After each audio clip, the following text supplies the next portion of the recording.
저희 오늘은 베드로전서 2장 말씀 같이 살펴보도록 하겠습니다. 베드로전서 2장 1절부터 저희 10절까지입니다.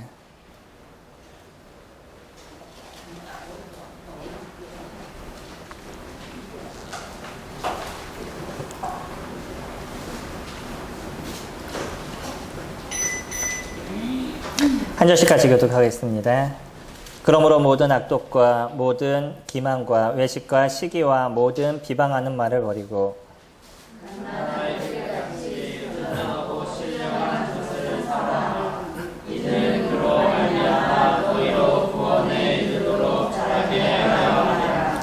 너희가 주의 인자하심을 맛보았으면 그리하라.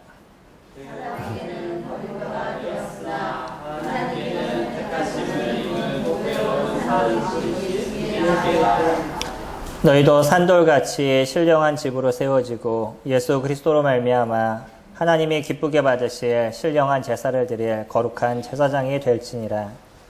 성경에 기록되었으되 보라 내가 택한 보배로운 모퉁이 돌을 시온에 두르니 그를 믿는 자는 부끄러움을 당하지 아니하리라 하였으니 그러므로 믿는 너희에게는 보배이나 믿지 않는 자에게는 건축자들이 버린 그 돌이 모퉁이의 머릿돌이 되고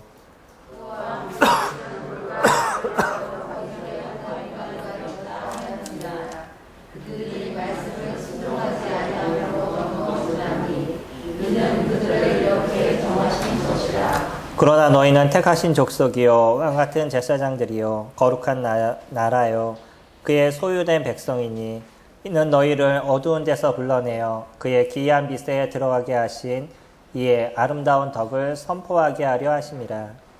너희가 전에는 백성이 아니더니 이제는 하나님의 백성이요 전에는 분유를 얻지 못하였더니 이제는 분유를 얻으리라. 오늘의 말씀은 우리들이 어떠한 존재인지에 대해서 잘 설명을 해주고 있죠. 저희들이 예전에는 어떤 사람이었고 지금은 우리가 어떤 사람이 됐는지에 대해서 잘 이야기를 해줍니다. 오늘의 말씀을 통해서 저희들이 기억할 건 우리들의 가치가 어떠한 가치를 갖고 있는 존재라는 것이에요. 사람들이 세상을 살아가는데 많은 사람들이 있습니다. 그리고 나름대로의 많은 노력과 수고를 통해서 자기들이 원하는 삶을 살아가기 위해서 노력을 하죠.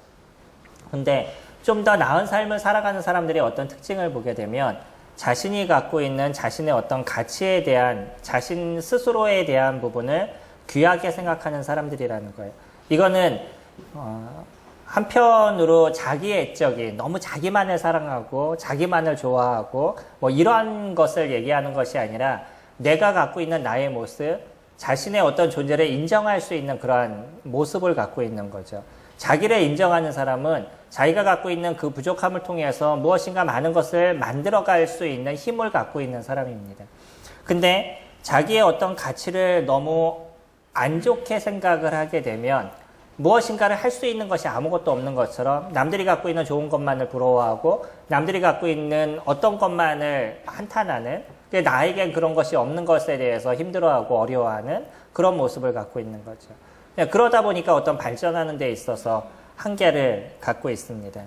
저희들이 알고 있는 예수 그리스도도 이 땅에 계셨을 때의 모습을 보게 되면 이사야는 예수님에 대해서 아주 정확하게 표현을 해주고 있잖아요. 그는 고음 모양도 없고 풍채도 없어 흠모할 만한 아름다움이 없었다라고 이야기를 합니다. 그러니까 지금처럼 외모 지상주의적인 삶을 살아가는 이 시대에 만약에 예수님이 오셨다 그러면 그때보다 더 배척을 당하지 않으셨을까라는 생각도 해봅니다. 그만큼 지금은 외모에 대한 부분들이 아주 크게 자리 잡고 있는 부분이죠. 그래서 외모가 조금 괜찮으면 나름대로 뭔가 자신의 자긍심이 강하고 또 뭔가 외모가 좀 안 좋거나 풍채가 안 좋으면 그러면은 그 자존감이 많이 떨어져 있는 지금 시대는 뭔가 좀 잘못된 것을 통해서 자존심에 대한 부분들이 달라지는 것 같아요. 렛미인이라고 혹시 아시나요? 예전에 했던 프로그램 중에 렛미인이라는 프로그램이 있는데 그때 당시에 등장했던 사람에 대한 동영상을 제가 얼마 전에 잠깐 이렇게 봤습니다. 근데 이 렛민이라는 프로그램이 어떤 거냐면 사람들에게 성형을 해주는 그런 프로그램이에요. 그러니까 아주 어려운 그 외모적으로 너무 어려운 분들 이런 분들을 선택해가지고 그분이 선택이 되면 그분을 몇 달의 어떤 기간을 통해서 이제 바꿔가는 시간을 갖습니다. 근데 이분은 그냥 이렇게 보면 아, 참 어려웠겠다. 고등학교 생활이나 중학교 생활을 할 때 진짜 어려웠겠다라고 싶었던 게 턱이 이만큼 나오셔가지고요. 그래서 이가 면을 씹을 수 없는 이예요. 어느 정도인지 생각하시나요? 그러니까 이가 위하고 아랫니가 맞지를 않아서 너무 이렇게 앞으로 자라와가지고 위하고 아랫니가 맞아지지 않아서 면이 안 씹혀요. 얼마나 힘들겠어요. 그러니까 친구들은 옆에서 이 외모에 대해서 자꾸 놀리고 뭐 이러한 그 삶을 살았습니다. 그래도 다행이었던 게 뭐냐면 이 친구가 그것 때문에 너무나 자기를 힘들어하거나 어려워하지 않았다는 거예요. 남들이 야, 너 그 턱 갖고 뭐 드릴로 뭐 좀 뚫어봐라 뭐 이렇게 얘기할 정도로 바닥에 뭐 구멍 좀 뚫어봐라 뭐 이렇게 얘기하면 얼마나 마음에 상처가 되겠어요. 근데 그래? 그럼 내가 어디 뚫을까? 뭐 이렇게 이렇게 얘기하면서 받아치는. 그러나 얼마나 힘들었겠어요. 그의 마음 가운데. 또 그래서 성형을 좀 하고 싶어도 아니면 조금 자기의 어떤 외모를 고치고 싶어도 경제적인 부분 때문에 그것을 이룰 수 없고 더 어려웠던 건 뭐냐면 자기의 동생이 아주 소아마비인데 소아마비 중에서도 아주 가장 힘든 소아마비. 예. 이제 그러한 어떤 가정의 모습이었습니다. 근데 이분이 그 렛민의 그 선택에 대해서 나중에 바뀌어가게 되니까 완전히 다른 사람이 돼버렸어요. 그러니까 수술이 잘 된 사람 중에 한 사람입니다. 여러 사람들 중에서도. 거기는 다른 데보다도 조금 잘해주는 곳이라고 생각해요. 왜냐하면 TV에 나오니까 의사들도 좋은 의사들을 선택하게 되고 의사들 스스로도 이것이 잘 되느냐 못 되느냐에 따라서 자기 명성이 달려있는 거니까 더 열심히 했겠죠. 완전히 다른 사람이 됐습니다.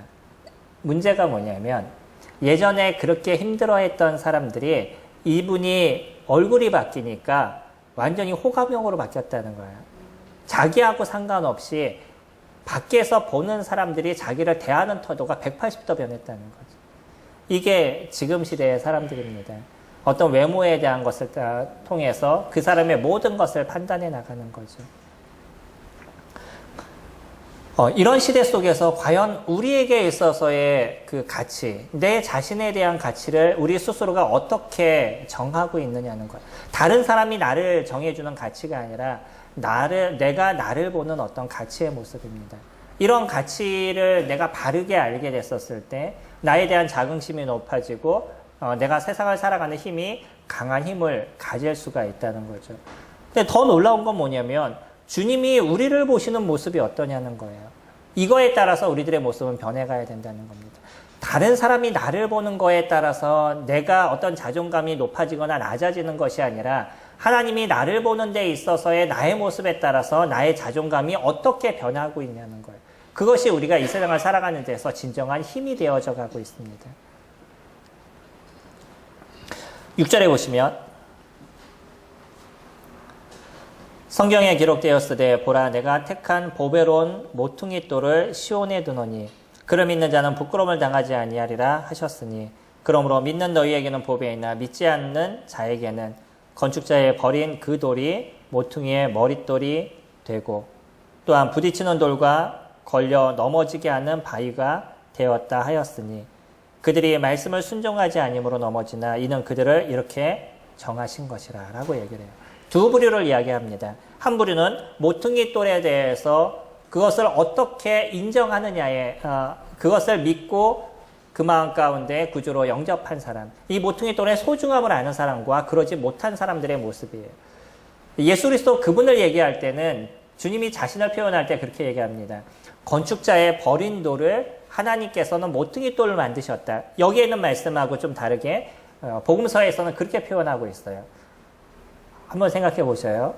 건축을 하시는 분들이 여러 가지 건축 자재들이 있습니다. 근데 이 건축 자재들 중에 돌멩이가 있어요. 돌멩이도 건축 자재로 쓰고 있는 거죠. 근데 이 돌멩이조차도 건축 자재로 쓰기에 그분이 부족하다라고 생각하니까 버린 돌인 거예요. 그 돌을 이야기하고 있습니다. 근데 하나님께서는 그 돌을 들어다 무엇으로 쓰셨냐면 건물에 모퉁이 돌로 쓰셨다는 거예요. 모퉁이 돌은 건물을 지탱하고 있는 가장 중요한 그 기둥의 밑에 받쳐주고 있는 돌이에요. 그러니까 이 돌이 어떤 돌이 받쳐지냐에 따라 가지고 건물이 나중에 흔들릴 수도 있고 부서질 수도 있는 겁니다. 보이지는 않지만 그러나 이 돌이 아주 단단하고 튼튼한 돌이 세워지면 그 건물은 잘 세워져 가는 거예요. 근데 그런 돌이 안 좋은 돌이라든지 작은 돌이라든지 부서지는 돌이라 그러면 나중에 건물이 흔들리게 되고 넘어지고 나중에 부서질 수 있는 부분이 생겨가는 거죠. 요즘 호주에도 그런 일이 있다고 그러는데 점점 이 세계의 어떤 그 기후로 말미암아 많은 문제들이 발생하고 있습니다.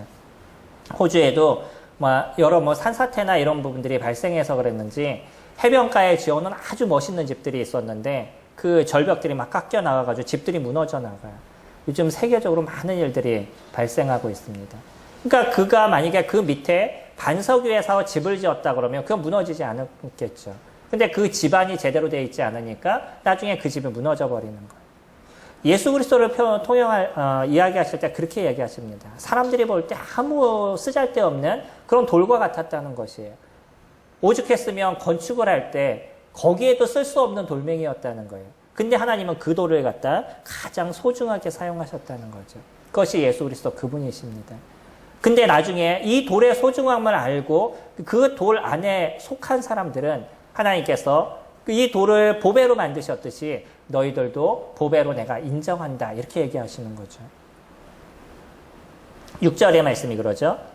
보라 내가 택한 보배로운 모퉁이돌을 시온에 두노니 그를 믿는 자는 부끄러움을 당하지 아니하리라 하셨으니 그러므로 믿는 너희에게는 보배이나. 그 예수 그리스도를 그 믿는 자들에게는 그 예수 그리스도 그분이 우리에게 보배가 된다는 거예요. 그러니까 우리 안에 무엇을 품는 인생을 우리가 살아가냐면 참된 보배를 품는 인생을 저희들이 살아가게 되는 거예요. 세상에 많은 사람들은 그것이 아무것도 아니라고 그러고 버리고 쓸데없는 것이라고 얘기를 하지만 그러나 하나님은 그것을 보배로 만드셨고요. 우리는 그 보배를 품은 인생을 저희들이 살아가고 있다는 것이죠. 이것이 예수 그리스도를 믿은 사람들의 모습입니다. 이 땅에 많은 사람들이 얼마나 힘들고 어려운 인생을 살아가는지 외모 지상주의적인 인생과 아니면 물질 지상주의적인 이런 인생에서 돈 많은 사람이 세상을 지배하고 권력을 갖고 있는 사람들이 세상을 지배하고 아니면 잘생긴 사람들이 세상을 지배하는 이런 시대를 우리가 살아가고 있는데 근데 하나님은 그것을 외모로 보시는 것이 아니라 진정한 믿음을 통해서 우리를 보시는 삶을 우리가 살아가게 하신다는 거예요. 그리고 우리를 통해서 하나님이 우리를 보실 때 무엇이라고 얘기하냐면 우리를 보배로운 존재다라고 표현하시는 거예요. 그럼 우리 자체를 저희들이 알게 됐었을 때 세상의 사람들이 나를 어떻게 판단하고 그 사람들이 나를 어떻게 이야기하든 그것과 상관없이 하나님이 나를 보시는 모습으로 우리는 인생을 살아가게 된다는 거죠. 저희들이 갖고 있는 능력이 좀 부족해도 상관이 없을 겁니다. 성도님들이 갖고 있는 외모가 조금 부족해도 상관이 없을 거예요. 아니면 물질적인 것이 저희들에게 있어서 조금 부족해도 그거는 상관이 없을 겁니다. 무엇이 우리에게 있어서 진짜 소중한 것이냐면 하나님이 우리를 어떻게 보시냐는 거예요. 그리고 우리는 어디에 속해 있냐는 것이죠. 저희가 보배이신 그분을 믿고 그분 안에 속해 있는 것이냐 그러지 않는 것이냐. 그러니까 우리에게서 진짜 중요한 것은 우리가 누구와 함께하는 인생을 살아가고 있냐는 거예요.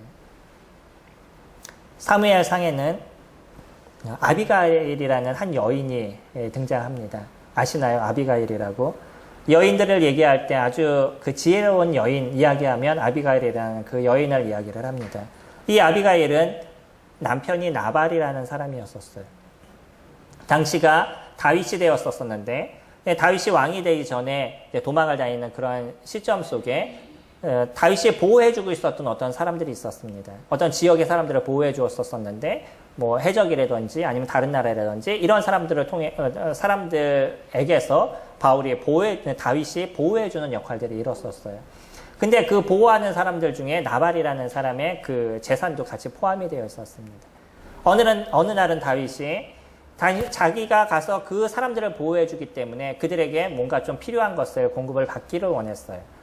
이 자신들이 데리고 다니는 사람들의 먹는 것을 조금 공급을 받기를 원했는데 나발이라는 사람이 난 다윗이라는 사람 모른다. 그가 누군데 내가 갖고 있는 걸 그들에게 줘야 되냐라고 막 역정을 냈었죠. 그 얘기를 그의 아내였던 아비가일이 들었었습니다. 그리고 나서는 얼른 그 얘기를 듣자마자 필요한 그 음식들을 싸가지고 그리고 다윗에게 달려가죠. 그리고 나서 죄송하다고 잘못했다고 우리 남편이 몰라서 그런 일을 잃었다고 얘기하면서 그 물질을 다윗에게 드립니다. 다윗이 그 얘기를 듣고서는 그 아내가 갖고 있었던 지혜로운 부분들, 그 지혜를 참 귀하게 생각했고 이것으로 인해서 나발을 치러 가려고 그러다가 죽이러 가려고 그러다 거기서 다리를 멈추게 되죠. 근데 이 소식을 들었던 나발은 오히려 놀래가지고 급체해서 죽음을 당하게 됩니다. 이 이후로 이 아비가일은 누구와 함께하는 인생을 살았냐면 다윗의 아내로서 인생을 살아가게 되죠. 나중엔 다윗의 아내가 됩니다. 이 아비가일이 갖고 있었던 모습은 누구에게 속했느냐에 따라가지고 그의 인생의 모습이 완전히 변하게 되는 거죠.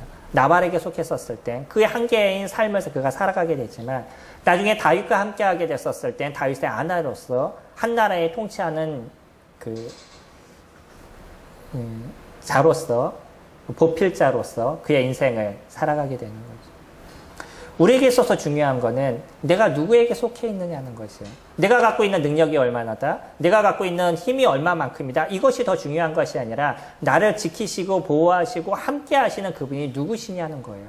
그분에 대한 크심과 그분에 대한 놀라우심을 내가 안다 그러면 내 삶의 어떤 작은 것들, 내가 갖고 있는 부족한 것들, 그것이 나를 억누르거나 나로 인해서 힘들게 하지 않는다는 겁니다. 저희들을 향해서 얘기할 때 이렇게 얘기하십니다. 9절에 보시면 그러나 너희는 택하신 족속이요 왕같은 제사장들이요 거룩한 나라요 그의 백성된 그의 소유된 백성이니 이는 너희를 어두운 데서 불러내어 그의 기이한 빛에 들어가게 하시니에 아름다운 선포하게 하려 하심이라. 너희가 전에는 백성이 아니더니 이제는 하나님의 백성이요 전에는 긍휼을 얻지 못하였더니 이제는 긍휼을 얻은 자다. 누구에게 긍휼을 얻었어요? 하나님께 긍휼을 얻은 자이잖아요.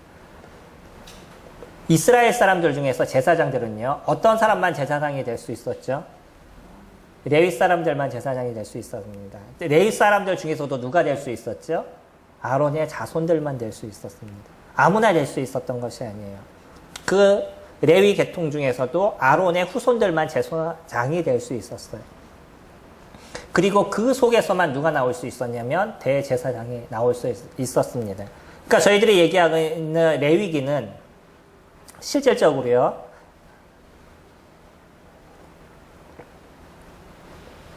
레위인들이 어떠한 삶을 살아라, 레위인들은 어떠한 일을 해야 된다라고 얘기하는 레위인들에 대한 이야기가 아니라 제사장들이 해야 될 일에 대해서 적혀있는 제사장에 대한 얘기예요. 더 정확하게 하면 제사장기라고 얘기하는 게 확실할 것입니다. 그래서 레위기를 쭉 보시면 제사장들이 어떻게 살아가는지, 제사장들은 어떤 일을 하는지에 대해서 잘 나와져 있어요. 제사장들의 삶이 어떤 거였죠? 그들은 자신의 기업이 없었습니다. 무엇이 기업이었냐면 제사를 지내면서 그 제사를 드리기 위해서 온 분들이 드리는 물질들, 그런 것을 갖고 살았어요. 그들이 갖고 있는 어떤 재산을 드리기 위한, 아는 일을 통해서 무엇인가 얻기 위한 그런 삶을 그들은 살아가지 않았습니다.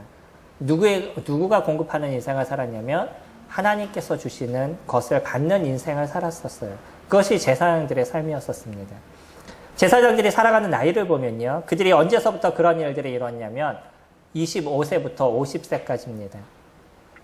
그러면 그 전까지는 제사장이 어떻게 삶을 살아가는지, 어떤 일을 하는지 배워가는 시간들을 가졌다 그러면 그 이후에부터는 그런 일들을 행하는 모습들이 되어져 가겠죠. 제사장은 그런 존재입니다. 누구만 가능했냐면 이스라엘 족속이었어요. 그 중에서도 레위 족속이어야 됐습니다. 이스라엘 백성이었던 거고 레위 족속이어야 됐던 거고 그 중에서도 아론의 자손만이 선택된 사람만이 그 제사장의 역할들을 이뤄갈 수 있었다는 거예요. 근데 하나님이 우리를 누구라고 부르시냐면 왕같은 제사장이다 라고 부르신다는 거예요. 저희들 모두에게 그 제사를 하나님께 드리는 그 제사의 직분을 맡기셨다는 것이에요. 그거는 전심 일꾼이라든지 아니면 형제라든지 뭐 이런 어떤 특정한 몇몇 사람들을 통해서 그 일을 하시는 것이 아니라 모든 사람들을 통해서 주님께서 그 일들을 이뤄 가신다는 거예요. 믿는 모든 사람들. 그 모든 사람들을 왕 같은 제사장이다라고 이야기를 합니다. 근데 때로는 저희들이 이것을 잘못 생각할 때가 있어요. 이 제사장의 역할이 내가 교회에서 뭔가 내 목소리를 내고 교회에서 내 어떤 부분들을 말하고 그러니까 내가 말하는 대로 무엇인가 움직여져야 되고 뭐 이런 것을 제사장이라고 생각하는 경우가 있습니다. 제사장이 하는 일이 무엇이죠? 하나님께 예배드리는 자들이 제사장이 드리는 것이죠. 제사장은 하나님께 드리는 삶을 살아가는 존재들인 겁니다. 우리는 그런 일들을 이뤄가는 것이에요. 그러니까 이거는 어떤 한두 사람의 모습으로 주님 앞에 드리는 제사가 이루어지는 것이 아니라 모든 성도님들이 각자 해야 될 그 직분이 있고 해야 될 일들이 있다는 거예요. 그런 일들이 잘 만들어지게 됐었을 때 우리가 드리는 그 제사의 예배가 주님 앞에 아름답게 드려질 것이고 그것이 주님 앞에 온전함의 모습으로 나타나게 될 것입니다. 이건 형제만이 이루어지는 것이 아니에요. 자매님들 각자의 모습에서도 나에게 주어진 제사장의 그 직분의 일들이 있다는 것이에요. 그 일들을 우리는 여러 가지를 통해서 만들어 나가는 것이죠.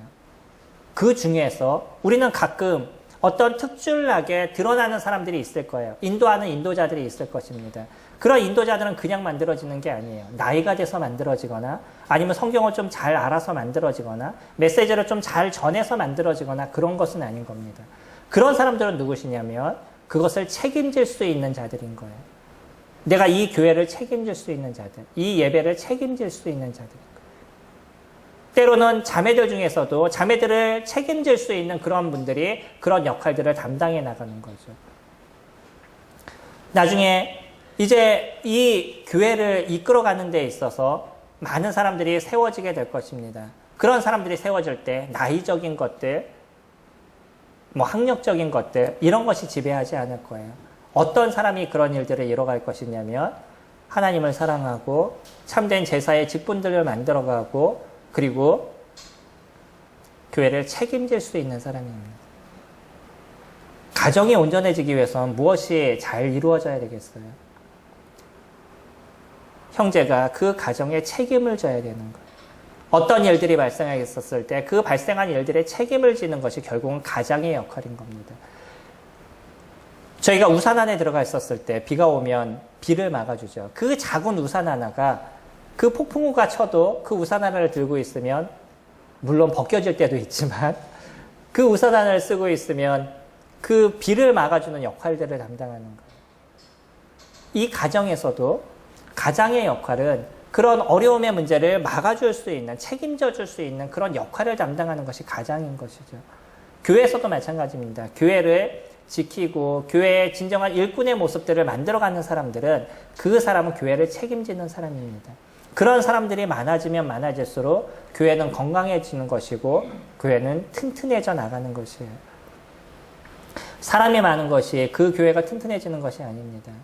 진짜 교회의 모습을 보면 그런 책임지는 일꾼들이 많아지고 그 일꾼들이 그 교회를 잘 지탱하고 있었을 때 그때 성도들이 안심이 되고 안정이 돼가는 것이에요. 그러면 그들이 갖고 있는 자신의 그 은사에 따라서 교회를 섬기고 하나님을 섬기는 데 있어서 힘들이 나는 거죠. 어려움이 없어져 가는 거죠. 저희들은 그런 교회를 추구하고 있습니다.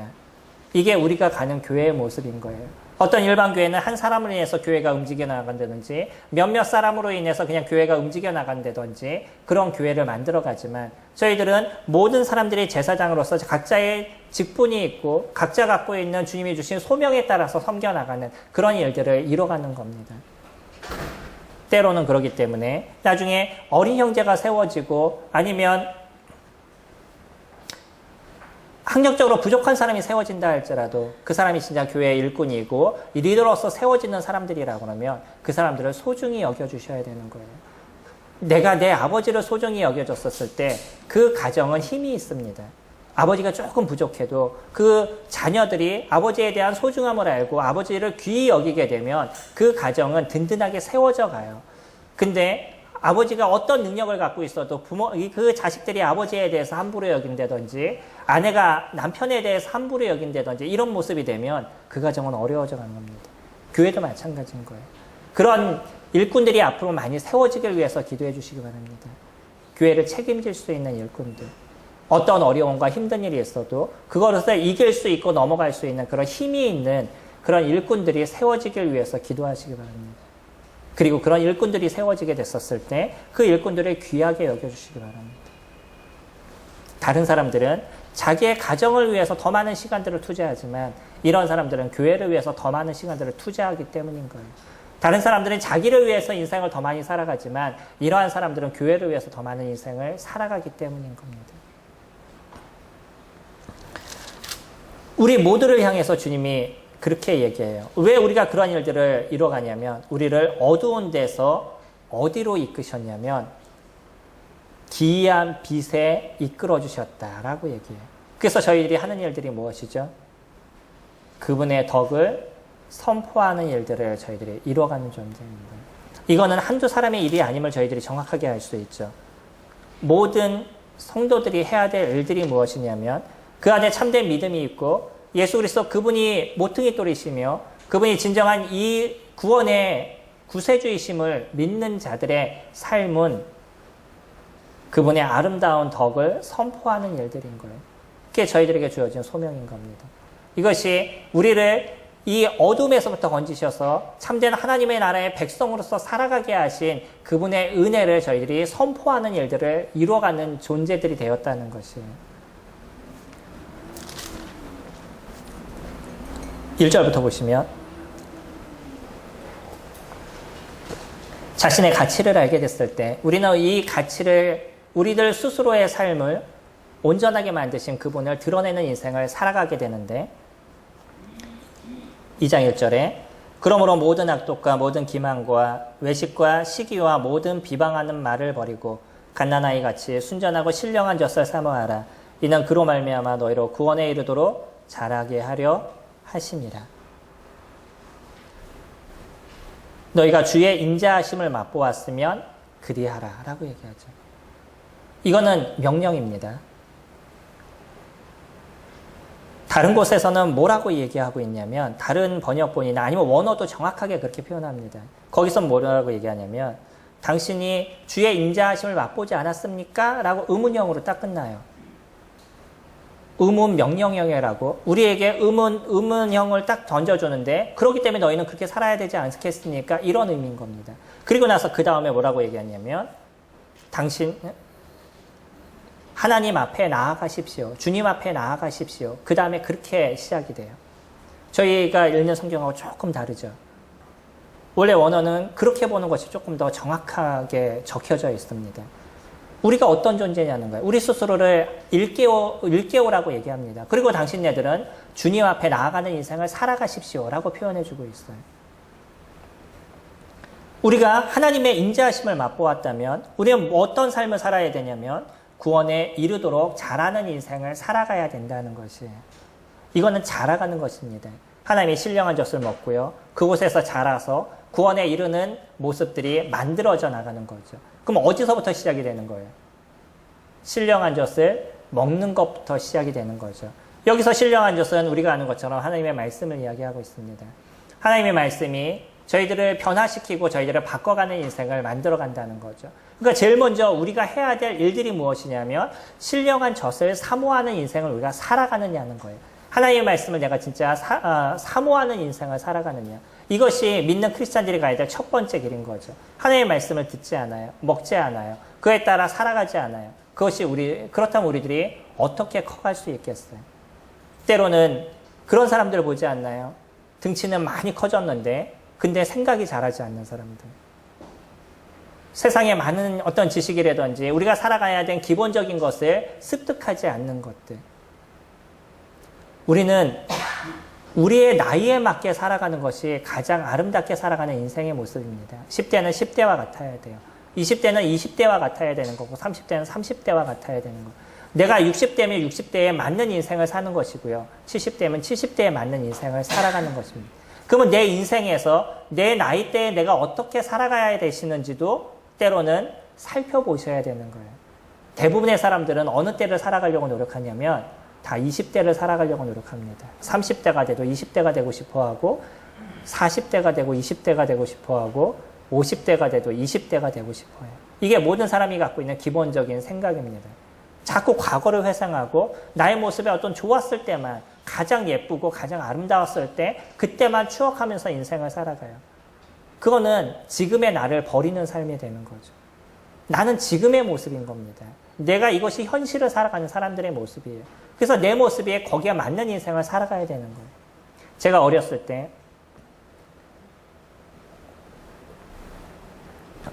길거리에 다니면서 항상 인사를 잘하고 다녔었어요. 어른들이 저를 향해서 뭐라고 얘기했냐면 애늙은이다라고 표현했었어요. 당시에는 되게 좋은 얘기인 줄 알았죠. 근데 따지고 보면 10대에 맞는 인생을 살아가지 않았다. 인사의 모습이 아니라 제가 살아가는 기본적인 패턴이었던 거예요. 10대에 맞는 삶을 살아가지 않았어요. 아기들은요. 아기들에 맞는 인생을 살아가는 겁니다. 때로는 떠들고 울고 뭐 이런 것이 아이들의 모습인 것이죠. 해야 될 것과 하지 말아야 될 것을 잡아주는 건 어른들이 해야 되는 거지만 그 아이들의 모습은 자기의 있는 생각을 그냥 표출하는 거예요. 때로는 울음을 통해서 아니면 자기가 갖고 있는 그 세상에서 그냥 뛰어노는 그 아이들한테 영어를 가르칠 뭔가 뭐 조기 교육도 다 좋지만 아이들에게서 제일 좋은 거는 그 나이대에 맞게 뛰어노는 거잖아요. 그때 건강하게 자라는 거거든요. 그 나이대들에 맞는 것이 있습니다. 10대는 10대에 맞는 것들. 근데 그 아이에게 20대, 30대의 삶을 살아가라 그러면 그 아이의 인생은 힘들어지고 어려워져 가는 것이에요. 내가 만약에 40대를 살아가는데 계속적으로 20대를 꿈꾸는 인생을 살아가면 그거는 잘못된 인생을 살아가거든요. 그거에 맞는 인생을 살아가야 되는 거예요. 그렇기 때문에 내가 몸이 커지고 키가 커지면 커지는 만큼 그만큼의 지식이 습득이 되고 그의 인생에 맞는 삶을 살아가 줘야 되는 거죠. 우리가 주님 앞에 들어왔어요. 그리고 점점 시간이 지나면서 나는 연수가 점점 많아져요. 근데 거기에 맞는 내 믿음의 연수를 맞춰가는 인생을 살아가느냐. 이건 진짜 중요한 것이죠. 우리가 인생을 살아갈 때도 내가 몸이 커져가면 그 커진 만큼의 삶을 살아가야 되는 것처럼 믿음의 안에서의 삶도 내가 연수가 늘어나면 늘어날수록 그 늘어난 것에 맞는 인생을 살아가야 돼요. 그게 가장 아름다움의 삶을 저희가 만들어가는 거죠. 그래서 무엇이 우리를 키워져 가는 거냐면 내가 하나님의 말씀을 어떻게 습득하느냐는 것이에요. 그리고 그 말씀을 통해서 내가 오늘은 어떻게 살아가느냐는 거예요. 그 인생을 끊임없이 살아가게 될 때 우리는 점점 커져가는 모습들이 되어져 갑니다. 하나님의 말씀을 잘 아셔야 됩니다. 근데 더 중요한 건 뭐라고요? 그 말씀이 나를 움직이냐는 것이에요. 그 말씀을 적용하는 인생을 내가 살아가고 있느냐는 거예요. 그것이 나에게 적용이 되지 않으면 나는 자꾸 그 말씀을 듣고 어디를 보게 되냐면 딴 사람을 보게 되는 거죠. 그러니까 그 위에 있는 모습들이 드러나게 됩니다. 악독, 기만, 외식, 시기, 비방. 이건 믿지 않는 사람들의 어떤 특징이에요. 근데 말씀이 나를 적용시키지 못하면 오히려 그것이 다른 사람을 비방하게 되는 것이고 오히려 다른 사람을 시기하게 되는 것이고 다른 사람에게 대해서 악한 말을 자꾸 던지게 되는 거예요. 왜 이렇게 살지? 저 사람은 왜 이러지? 왜 이래야 되는데 저렇게 하지? 하는 얘기는 쉽게 던지지만 막상 내 삶에 대한 것은 나는 보지를 않아요. 나는 커가지 않아요. 내 머리는 커졌는데 내 몸은 커지지 않는 거예요. 내 삶은 커지지 않는 거죠. 젖은요. 그것을 통해서 나를 키워가는 겁니다. 내가 그냥 먹는 것으로 끌고 아는 것으로 끝나는 것이 아니라 나의 그 육체를 키워가는 모습들을 만들어 가져야 돼요. 그리고 나서 구원에 이르도록 잘하는 삶을 살아가야 되는 거죠. 여기서 얘기하는 구원은 우리가 아는 것처럼 예수 그리스도를 믿고 거듭남의 구원을 얘기하는 것이 아니라 믿음의 삶이 커져가는 것, 성화의 삶을 살아가는 것, 그것을 구원의 삶이라고 얘기를 하죠. 우리는 그 구원의 삶을 만들어가는 인생들을 살아가야 하는 존재들입니다.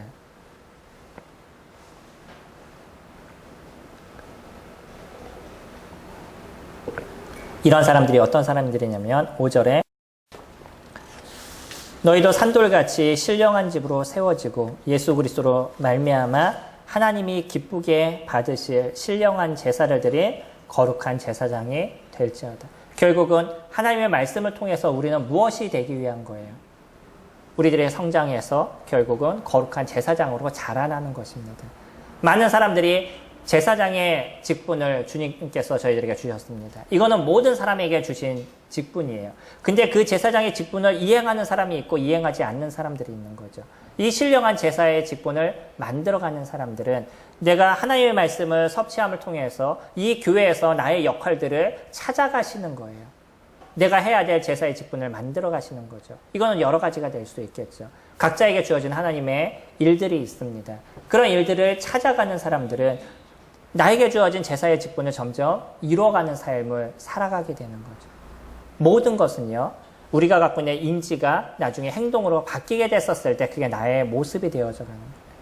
사람들은 그 행동이 바뀌어야 됩니다. 왜냐하면 나의 행동이 바뀌지 않으면 딴 사람에게 그것에 대한 어려움을 줄 수 있기 때문이에요. 내가 온전한 행동을 하면 이 근처에 있는 사람들이 은혜 있는 삶을 살아가게 되지만 내가 갖고 있는 행동이 잘못되게 되면 내 근처에 있는 사람들이 어려움의 문제가 발생하게 되죠. 근데 나의 행동이 바뀌었다. 이 행동은 무엇이 바뀌었기 때문에 행동이 바뀌는 거예요?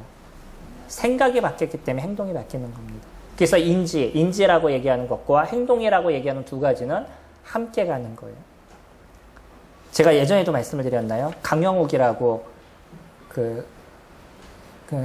개 훈련시키는 분 혹시 아시나요?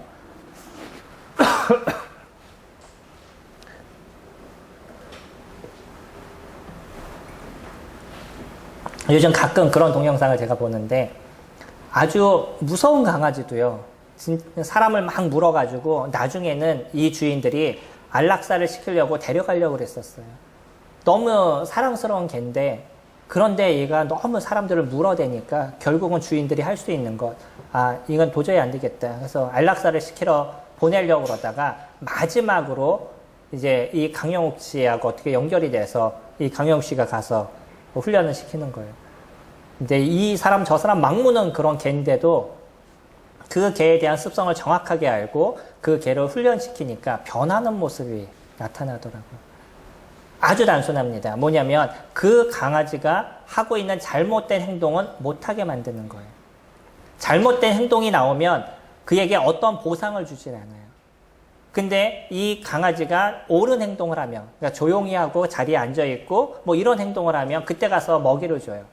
그러면 강아지의 생각이 이것이 옳은 거구나라고 생각이 변하는 거예요. 개들을 훈련시키는 건 아주 단순합니다. 보통 우리가 심리학에서 배울 때 조건적 조건 형성이라고 얘기를 하거든요. 어떤 조건을 줘서 다른 어떤 그 문제를 바꿔간다는 거예요. 간단하게 얘기를 하면. 이걸 행동치료라고 얘기를 하는데 그 강아지들은 대부분 행동치료로 그 강아지를 바꿔갑니다. 어떤 보상이 나에게 있었을 때 내 모습이 변해가는 거예요. 성도님들, 기도를 통해서 하나님께서 주시는 보상을 받아보셨나요? 하나님께서 나의 인생에서 어떻게 이끌어 가시는지를 보셨나요?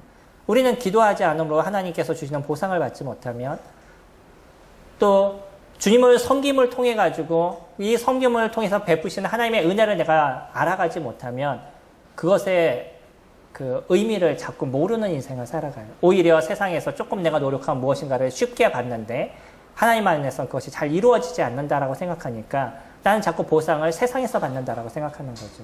그러니까 자꾸 그쪽에 마음을 두는 거예요. 주님이 충분하게 우리를 보상하십니다. 그리고 그 보상은 그냥 이루어지는 것이 아니에요. 어려움과 때로는 아픔의 문제를 통과할 수 있는 힘을 우리가 갖게 됐었을 때 만들어져 가는 거예요. 하나의 강아지도요. 그런 힘듦의 그 훈련을 통해서 조금 더 온전한 모습으로 만들어져 나가는 것처럼 우리들조차도 하나님의 말씀을 통해서 나의 잘못된 행동을 바꾸고 나의 어떤 언어 생활을 바꾸고 나의 인지 생활을 바꾸게 됐었을 때 그때 내가 좀 더 나은 모습으로 만들어져 가고 그 속에서 하나님께서 주시는 보상을 저희들이 누리는 인생을 살아가게 되는 거죠. 악독, 기만, 외식, 시기 한번 잘 생각해 보셔요. 이것이 얼마나 우리들의 입술에서 쉽게 튀어져 나오는 것이고 만약에 내가 그것을 입술로 얘기하지 않아도 우리들의 마음에서 얼마나 이런 것들이 많이 발생하고 나타나고 있는지, 왜 믿지 않는 사람들의 어떤 특징들 아니면 믿지 않았었을 때 해왔던 그런 삶의 모습들을 이와 같은 말을 중심으로 이야기하고 있냐는 거예요. 그건 우리들의 생각이라는 거예요. 이건 인지라는 거예요. 우리가 갖고 있는 기본적인 삶의 생각들, 그것을 이야기하고 있습니다. 그것을 바꾸라는 거예요. 무엇으로요? 신령한 젖, 하나님의 말씀으로. 저희들은 산돌이라고 표현하고 있습니다. 그래서 오늘 저희 주제를 산돌로 살아가기라고 이렇게 정했는데, 성도님들이 산돌로서 살아가는 모습들을 더 아름답게 만들어 가셔야 되는 거예요. 이 산돌은 그냥 이루어지는 것이 아니라 예수 그리스도의 죽으심을 통해서 만들어진 것입니다. 우리는 그분을 믿음을 통해서 그분의 안에 속한 자가 된 것이고 그분과 함께하는 인생을 살아가게 되는 거예요. 그래서 하나님이 우리를 보실 때도 뭐라고 얘기하시냐면 보배다라고 얘기하시는 거죠. 예전에 인도의 사업 중에 가장 큰 사업, 가장은 아니겠고요. 큰 사업 중에 하나가 다이아몬드 사업입니다. 인도가 다이아몬드가 그렇게 많이 나온다고 그러더라고요. 근데 처음에 어떤 분이 인도를 갔는데 아이들이 그냥 다이아몬드를 갖고 놀았었어요. 그러니까 이분은 그거를 먹는 걸 주고 그걸 받았어요.